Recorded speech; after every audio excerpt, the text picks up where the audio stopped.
ముందు ఎన్ని కష్టాలు ఉంటాయి, ఎన్ని బాధలు ఉంటాయి, ఎన్ని అవమానాలు ఉంటాయి, ఇలాంటివన్నీ కూడా ఆ యొక్క శివుడు అనేవాడు భరిస్తాడు.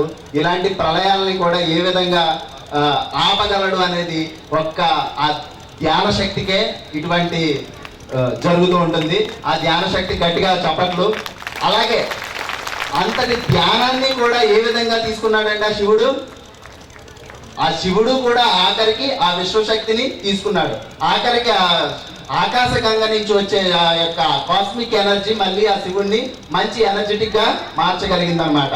ఇది ఇలాంటి విపత్తులన్నింటినీ కూడా, ఇలాంటి 2012 లాంటి భయానక విషయాలని కూడా అన్నిటిని కూడా మనము ఈ ధ్యాన శక్తితో పటాపంచలు చేస్తాము.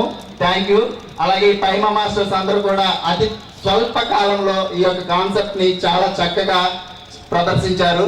Thank you very much.